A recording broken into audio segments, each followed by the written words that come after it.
Hello everyone, my name is Viraj and today we'll be discussing the 26th problem from CP-31 sheet by TLE Eliminators under the 800 rated questions. Let's go. So I'll be moving on to my 800 sheet over here in the CP-31 sheet. I have ticked off my 800 parameter as usual and I'll be moving on to my 26th problem, Serval and Mocha's array. Alright, let's go. So I've opened the problem. Let's read. Mocha likes arrays and Serval gave her an array consisting of positive integers as a gift. Alright. Now Mocha thinks that for an array of positive integers A, it is good if the GCD or the greatest common divisor of all the elements in the array is no more than its length. Alright, very important.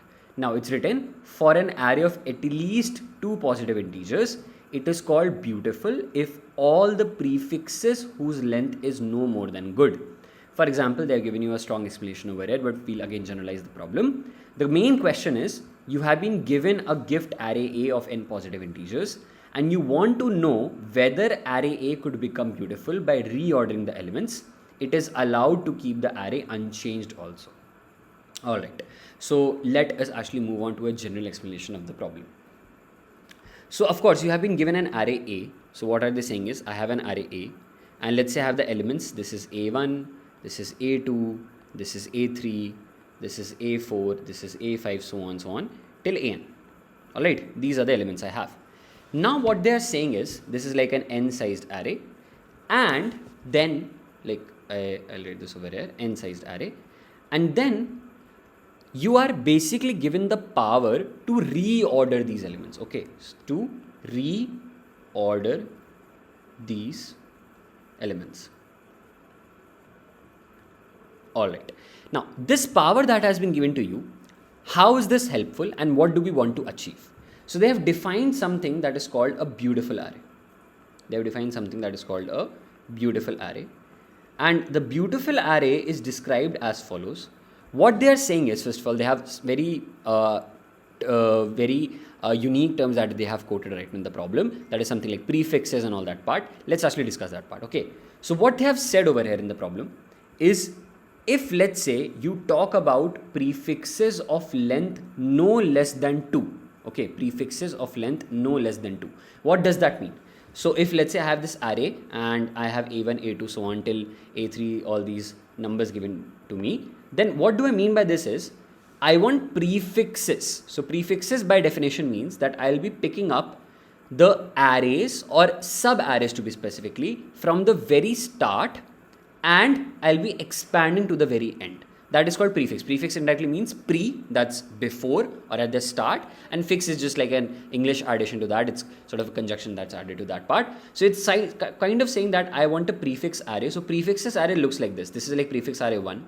Then this is size 2 array, size 3 array, size 4 array, size 5 array, size 6 array, and so on, so on, so on. These are prefixes arrays. Now I want prefixes arrays of length no less than 2. So no less than 2 basically means greater than equal to 2. So I'll be talking about array that is greater than equal to 2. Okay, so array length, or not specifically array length, I should write this, prefix length to be greater than equal to 2. This is something I want. Okay, that means the prefix arrays will look something like this. So one array is, you cannot take a prefix array only as A1. So array would be A1, A2. This is like one prefix array of size 2. Then the next would be adding to this. So A1, A2, A3. This is like the next prefix array you can create. Then so on. This is A1, A2, A3, A4, so on. This is the next prefix array you can create, and so on, so on, so on, till the very end when you have the last number an and the first number as A1. These are all the prefixes array I can create. Alright, I hope this should be clear. Now, these prefixes array will be called good. Okay, these prefixes array will be called good when, what do we say? That elements, all the elements in this array, the GCD of all the elements in this array is no more than its length. So right now, the length of this prefix array is 2, the length of these prefix array is 3, the length of this prefix array is 4, so on, and the length of this prefix array would be n minus 1 because not n minus 1, n, because this is the whole n sizes array. Now I don't have a prefix array of length 1 because of course we discussed this part that I don't want length no less than 2, that means greater than equal to 2. Now, the condition that is said is, if this is the length, then the net GCD of all the numbers in individually any prefix array should be no more than its length. That means if the length over here is 2, then the GCD of A1 comma A2 should be less than equal to 2. Similarly, GCD of A1, A2, A3 should be less than equal to 3, and so on, so on, so on. GCD of, you can say GCD of A1 to AN should be less than equal to N. This is what is given to me. That is, every prefix array now will be called good. Now, if you are somehow able to make such a condition, such a reordering of these elements, such that every prefix array, remember, every prefix array turns out to be good. That is, their GCD of all the elements in that prefix array is less than equal to the length of that prefix array. If all the prefix arrays are good, then the net array is called beautiful. And our target is to somehow reorder the elements, somehow reorder these elements so that you are able to create a beautiful array. Now, if you are able to create a beautiful array by some reordering, then your answer is yes. You report your answer to be yes. And if you are not able to do that part, then your answer simply turns out to be no. Okay, so this is the whole problem. I'll repeat it once again. Beautiful array is an array that is an array which has all prefixes arrays of length greater than equal to 2 as good arrays, and a good array is an array in which the GCD of all the elements is less than equal to its length. So if all the prefixes arrays of length greater than equal to 2 have their all elements GCD less than equal to their individual length, then the whole array would be called a beautiful array, and that is my target. I want to create a beautiful array. So they have asked, if you can create the beautiful array, report your answer to be yes, and if you cannot, report your answer to be simply no. Alright, so I hope you have understood the problem. Now what we can do is actually, we can look at one of the test cases and understand that what is the general idea of saying whether the array is beautiful or not. So we'll call this part. Okay, let's say I have this, I think I'll go with the explanation of the second part. So what they have written over here is 1, 2, 4 is both good and beautiful. Why? Let's actually discuss this part. So you have 1, 2 and 4 as your array. Alright, I'll do this with a separate pen. Yeah, this would work. So you have the array A, and array is 1, 2 and 4. Now if I create the prefixes arrays of length greater than equal to 2, I'll get an array 1, 2. Then I'll get an array 1, 2, 4. Now the length of this is 2, length of this is 3. And the GCD of all the elements in this array, by the way, is 1. And the GCD of all the elements in this array is also, by the way, 1. So can I say that their GCD turned out to be less than equal to their length? Yes. So good to go for this part. This is a good prefix or good array. For this same condition, definitely a good one, because 1 is less than equal to 3. Now since both the prefixes of length greater than equal to 2 turned out to be good, I can name this array to be beautiful. And hence the answer, if I would have gotten that, okay, is 1, 2, 4 a beautiful array? You would have said yes. So I hope this should be clear. This is not a very tough problem to understand. Terms can be a bit new, all this prefix and GCD part for the beginners, but then you should have a general knowledge of what GCD looks like, right? It's just taking greatest common divisor. And then prefixes arrays is something that's a new concept. So you can just pause the video, try to once understand what do we mean by prefixes arrays, and then what do we mean by saying prefixes arrays of length greater than equal to 2. If you now debug some of the test cases, dry run them on your own with your pen and paper, you will easily understand what are we trying to say by this very good explanation that I've given you. And we have already discussed one of the sample explanation that was given in this part. So I hope the problem should now be very much clear. My target is to somehow reorder so that I create a beautiful array. Alright, great. Now, before we actually go into our idea, so as to how do we solve the problem, let us first quickly look at the constraints, which are very, very important to create a solution, a general solution in my head. Okay, so over here, I know that in 1 second, I have been allowed 10 power 8 elementary operations. This is something I know by fact. And then I know that in 1 second, I have been allowed the time limit for each and every test. So if I ask you, In one test, basically you are allowed 1 second, which is equivalent to 10 power 8 operations only. Now, individually in each test, there are some test cases. You can see this line. Each test contains multiple test cases, and test cases can go in 500 order. That means if I ask you what is the number of operations you can actually perform for each and every test case, then your answer to this question would be 10 power 8 upon 10 power 2. That is the number of test cases. Sorry, not 10 power 2 actually. 5 into 10 power 2, or basically 500. And if you divide this is something like 1 by 5 into 10 power 6, which is 0.2 into 10 power 6. And if you go very acutely, this becomes 2 into 10 power 5 operations.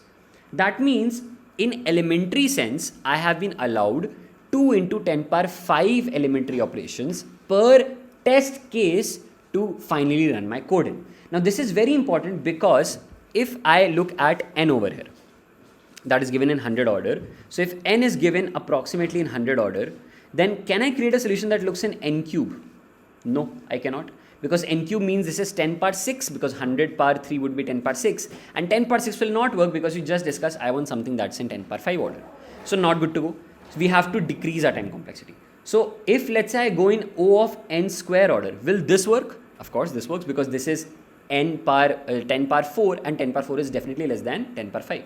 And of course if this works, anything less than this works, n log n, right, O of n, n square root n, and so on, till you reach O of 1, right? So all these time complexities that are below n cube order somewhat work, because I know I'm getting an order that's in definitely below 10 power 5. So because it's below 10 power 5, I know I'm good to go.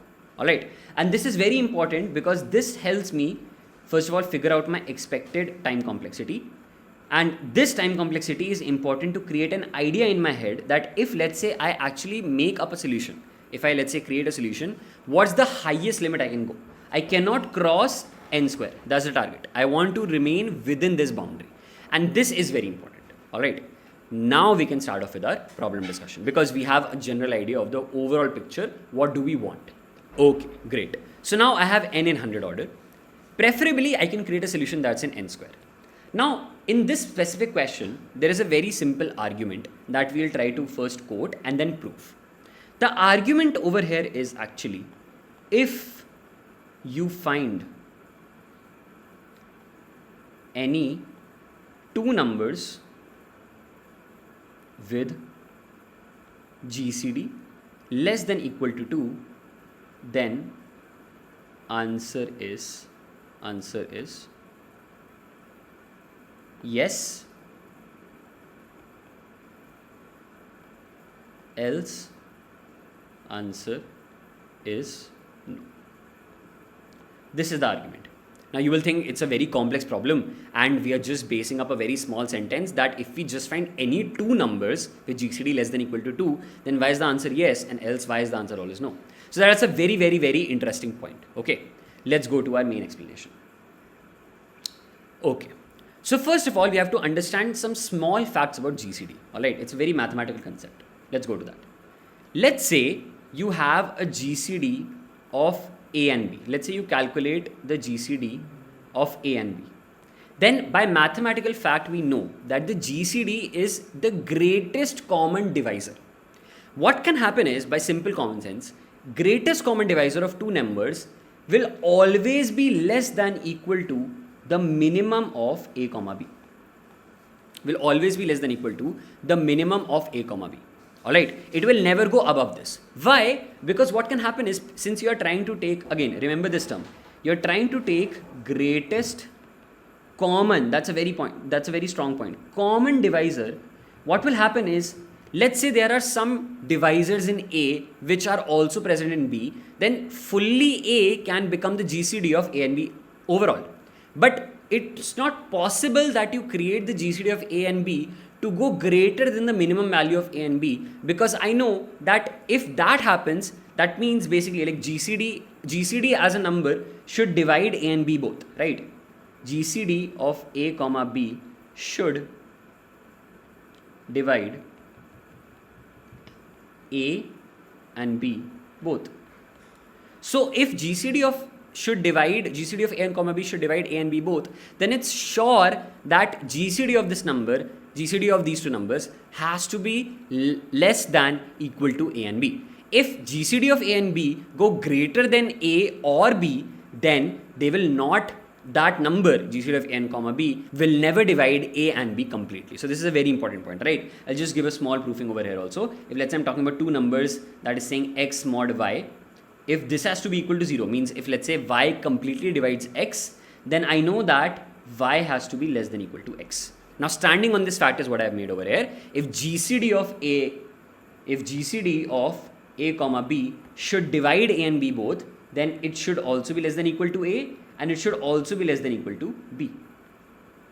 So if you combine these two conditions, you basically get this, that it should be less than equal to the minimum of, I think I have placed wrong terms over here.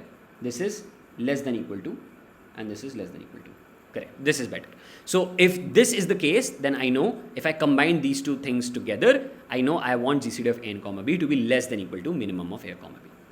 Now, why is this condition important? Why are we discussing this condition? Because if let's say you have a GCD of A and B, and then there comes a new number that's C.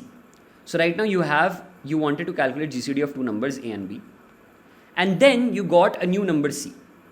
So what you said is, okay, I want to calculate the GCD of A, B and C now. So what will happen is, you will simply say, okay, fine, calculate the GCD of A comma B, and then take the GCD of A comma B with GCD of C, with C again.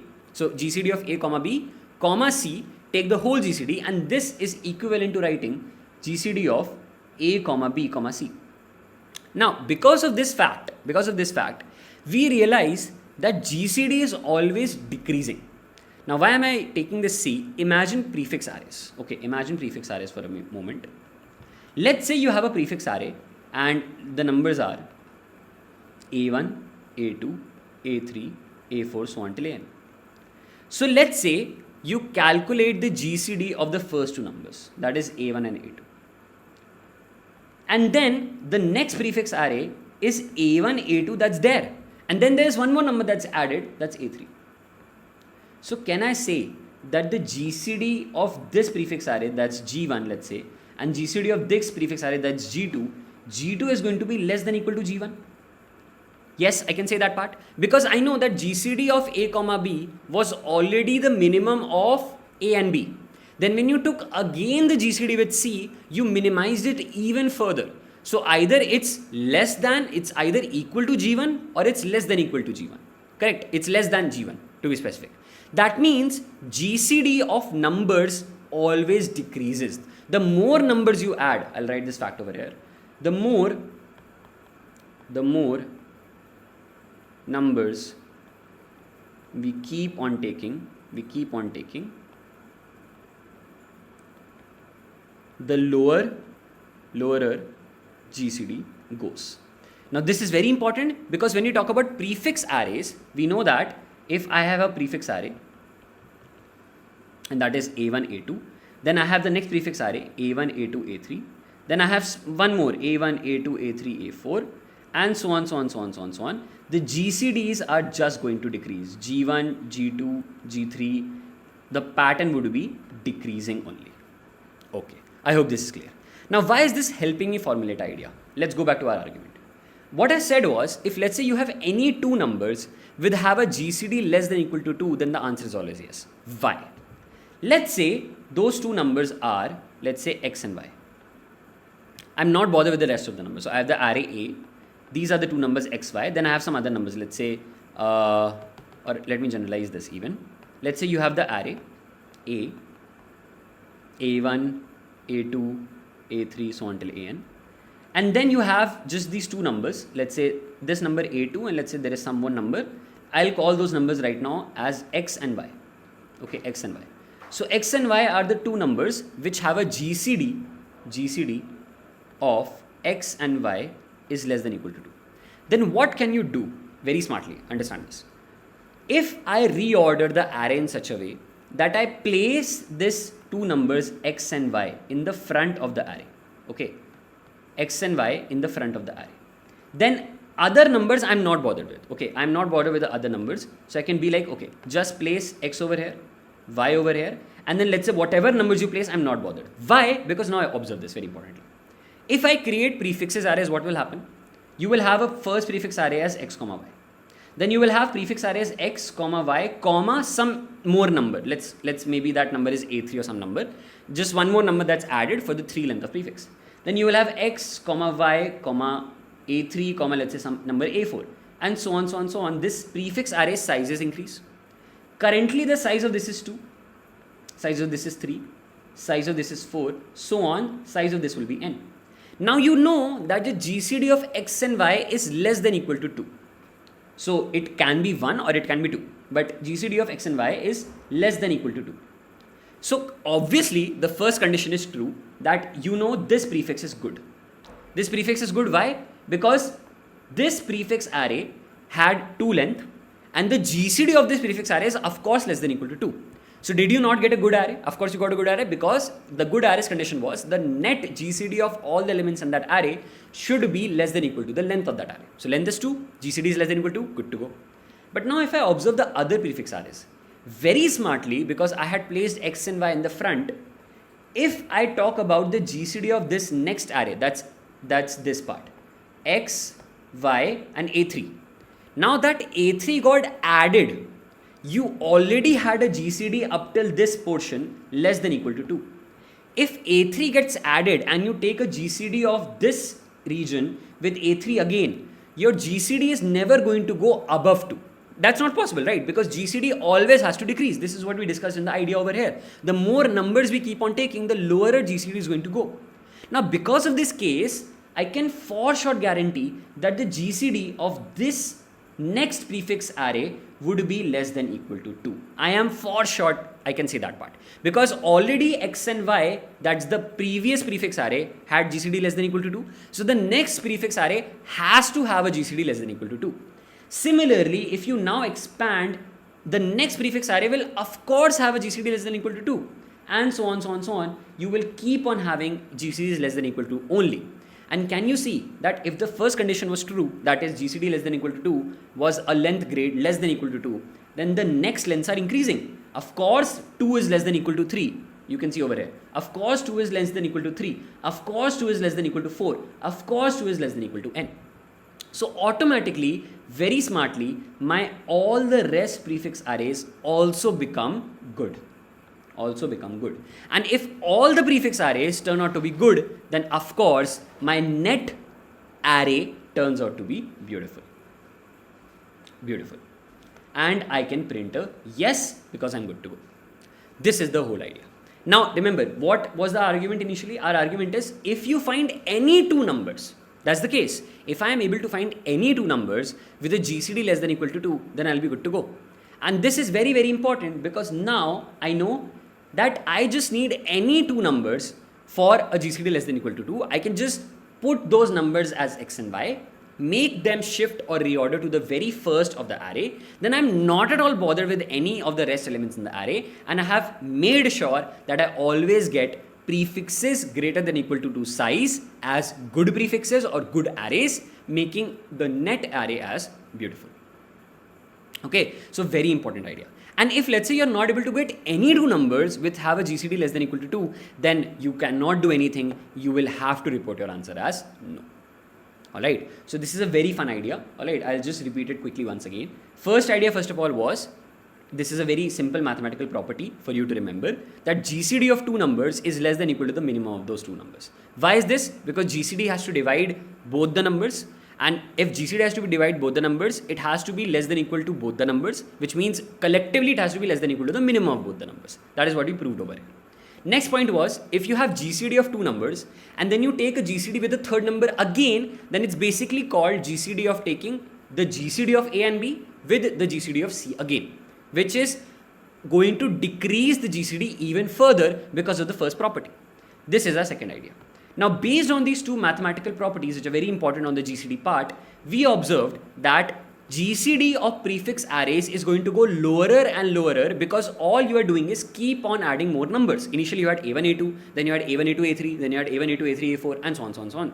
So here, of course, number gets more added, GCD goes even further down.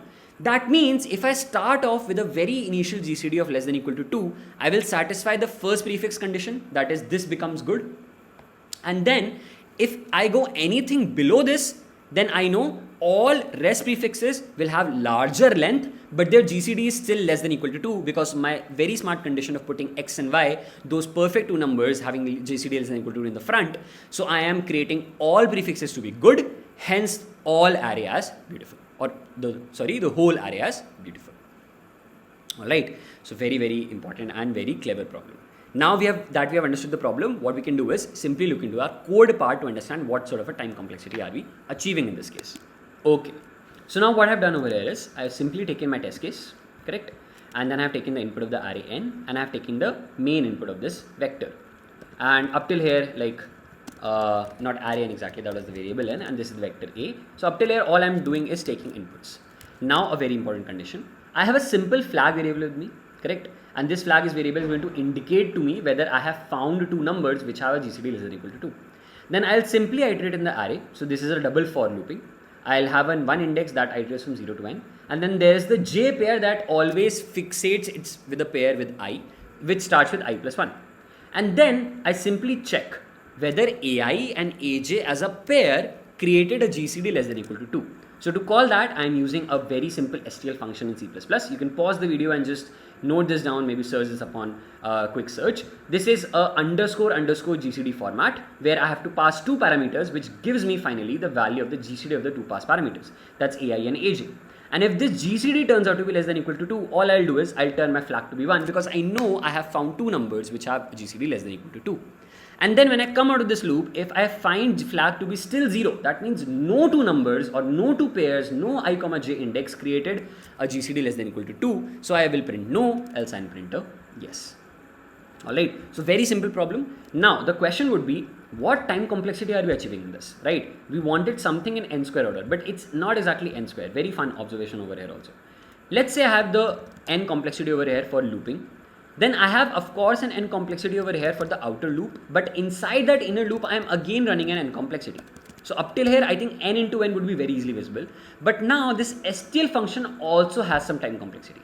And the time complexity for the GCD function is actually very fun. This is log base 2 of minimum of ai and aj. Alright. Now, why is this happening? Because that is how GCD is calculated inside the C++ STL function. Alright, I'm not going to go into the depth part so as to explain why is this time complexity coming. It's just something that's very useful to you. And by the way, we cannot achieve a complexity below this. So it's always better to be dependent on this STL function for smaller calculations in GCD. So this becomes a point for all the beginners that you can note this down and utilize this function wherever you have to calculate quick GCD calculations. Alright, you have to make quick GCD calculations. So this is log base 2 of minimum of ai comma aj. That means if I write my total time complexity of this overall function, it turns out to be n square into log base 2 of minimum of, you can say, ai and aj. Now in this case, what would happen is, if I observe over here, n square means 10 power 4. You wanted to go, by the way, we can actually look over here again in our solution, that we wanted to go somewhere in this order. That was, what did we discuss? We wanted somewhere in a 10 power 5 order, correct. Now, if let's say you have n square already with you, that means you have 10 power 4 exhausted, because n is 10 power 2. Now, log base 2 of minimum of ai and aj. If we look over here, ai and aj is basically dependent on the value of array, and the highest value of array is 10 power 6. So if let's say I calculate log base 2, I'll do a quick math calculation over here. Log base 2 of 10 power 6, what do I get? I get 19.9, which is approximately 20.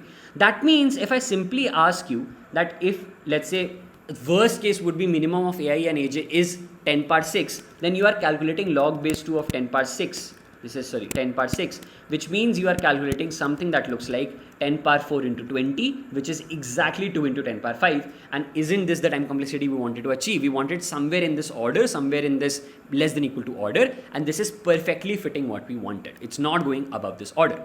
And that is why this is a very fun problem when it comes to the time complexity part also, because we did not achieve an exact n square complexity, although we discussed that part. We achieved something that's a little above n square, but it's not exactly n cube. So we are well within our boundaries, and this is going to pass.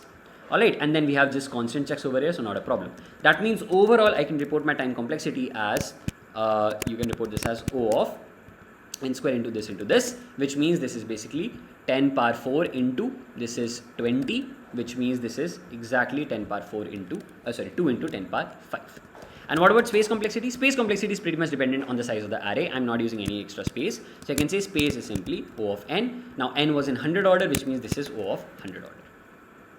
Okay, so a very good problem, I should say, right? Has a lot of concepts, prefixes, GCDs, and some mathematics. So before solving this problem, or rather than after solving this problem, do note down the points we discussed for GCD and the points we discussed for prefix arrays, which is very, very important, is going to come in high rated problems also. And yeah, that's all we had to discuss in the problem. So I hope you like the video. Thank you for watching.